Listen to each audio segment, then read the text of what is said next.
Your LP detectors right here, it draws off that brand new battery on the front all the time. So when you're not using the camper, you might want to unhook the battery, or this will draw it and it'll make your battery life not as long.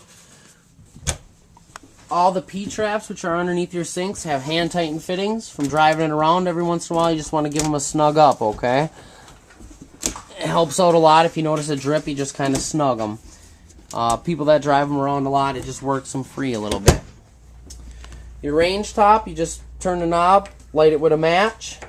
Here for the oven, you got to go to pilot, and then you push that down and it'll flow gas to the gas valve right down there where your pilot is. So while you're holding it, light the pilot till it lights, hold it for 10 seconds and let go, and then go to whatever you want to cook at your temperature, which is very accurate. Broil doesn't mean that it has a top burner. Broil just keeps the burner on the whole time on these ones. And you got a compressor style fridge, so you don't have to wait for it to cool down. Your microwave's there. It's a basic microwave. The dinette turns into a bed. You pull those poles out, set them down here, and then you set the bed top on the ledge right here. Fold your cushions down. And then this is an air one. Jackknife sofa. Oh, it's a jackknife sofa? Okay.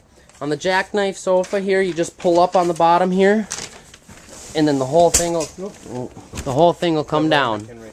So you're supposed to take the cushions off. Yep. Yeah. Take your cushions off, then fold it out. I thought it was an airbed one. Yeah, I'll pop that back.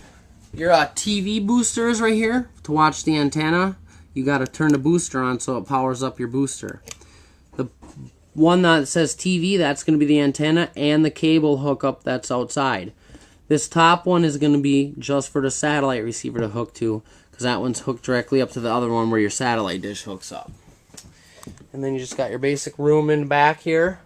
This one lifts up so the kids can play cards or whatever they got to do.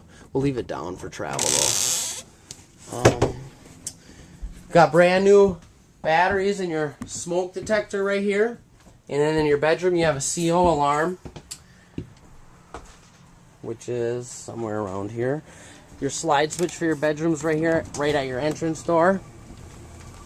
And then they don't put these in because they pop out down the road, going down the road, because they're spring loaded. I showed them that too. Now, is there instructions beyond that? Beyond what? This slide room? Nope, just hit the button for the slide room like that. As long as you got a 12-volt battery hooked up, that'll work just fine for you. When you hear the loud clunk clunk, it's all the way out, and the same when you come in. And there's your CO detector that's got all the brand new batteries in it. To open up your mirrors, you just pull this a little bit, and they'll unlatch, and then you got your nice big storage space in here for your closet. Your converter is right here. It transfers power from the 110 to 12 volt, because mostly everything's 12 volt controlled. So you want to pick up a multi-pack of fuses. It's all labeled, and the 110's all labeled. The 240s right here that aren't labeled are reverse battery protection. It says it right here. If you hook the battery up backwards, it'll blow them. Or if you don't have a battery hooked up and you run your slides in and out with just 110 hooked up, you'll blow those. So you want to get a pack of 40s too, just to make sure you're good to go.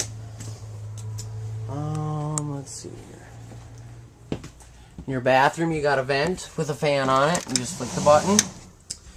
And then your toilet, to add water to the bowl, you pretty much just pull the lever a little bit like that, right there, and it'll add water to the bowl. Then all the way down to flush. When you use your toilet, before you guys use it, when the tank's empty, just flush the toilet for a few minutes to get about 10 gallons of water in the tank. Put your deodorizer in there, and then you won't have any problems dumping your tanks. And then you just got really nice big shower in it. When you winterize, make sure you pour antifreeze down all the P-traps, okay? And to get to the P-traps down here, or for the showers, down in the bottom right here for you. For plumbing access. Yep, for plumbing access. When you're traveling, you want all the doors secured, all of them closed like this. Make sure that bed is down in the front, and then this door is closed also, and all your cabinets are all closed. Fire extinguishers right here. Make sure that that's good. You just push the button down. If it comes back up, you're good. And then you have a GFI reset outlet which is right there is where your GFI is. So if you trip any GFI circuits, none of your outlets work, I'd check here first. And if you don't have full 30 amp service, that's the first spot you're going to want to check, because if you're only getting 15 amps, that will not be enough power to power that circuit up, so it won't run. Everything will not run as you think it would. Right, because you're running a compressor style fridge, so you're going to want to be in a 30 amp connection, because if you pop that air conditioner on right there, it'll blow the circuit if you're only plugged into a small outlet like this when you use your adapter. And when he says blow, that just means you're going to have to reset it. Yep, reset the one that you're plugging into. And that's pretty much it on there. Just one more thing on the air conditioner. This part opens and closes. When you close it, it comes through all the vents, like central air in a house. And then this, if it's like a real hot day, you open this up here, and it's called quick cool. You're going to close that door, and then that door off, and it'll quick cool this room. And then when it cools off, you open up your doors and close these again, and it'll help cool the unit a little faster for you, so you're not sweating all day. Make sure you do put that piece of wood back there when you are traveling. Your remote for your stereo is right next to the stereo. This is just a CD player radio. Just turn it on, turn it off. You got outside speakers, inside speakers, bedroom speakers. You can hook up your telephone or your iPod up to it, or they have another jack that'll hook into there with RCA cables on it, where you can hook a Nintendo up, and then it'll go through the speakers and everything too, or a DVD player you can plug into there too.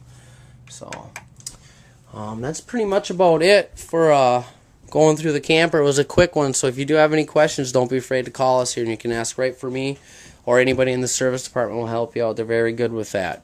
And then right here, this vent here, just don't plug up this vent.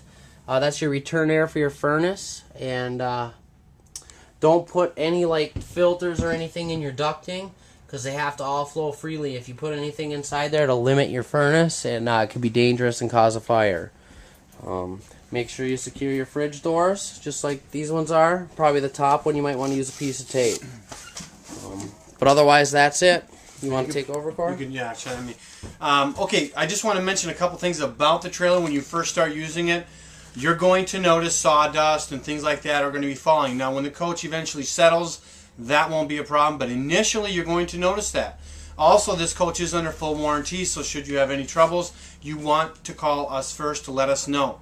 We can make appropriations to a dealer closest to you to go ahead and handle those repairs. You do have a full 1-year warranty on the coach, plus 10-year warranty on the roof material, and your exclusive warranties on your RV appliances like your water heater and that refrigerator, things like that, the air conditioner. So, again, thank you for your business, and if you have any questions, 1-800-676-7848. Corey Walker here, and that's Corey Way. The technician did you a brief walkthrough. Normally it's a much longer one, more in depth. We're trying to get this under a shortened time so we can get it loaded up for you. So take care. Thank you very much.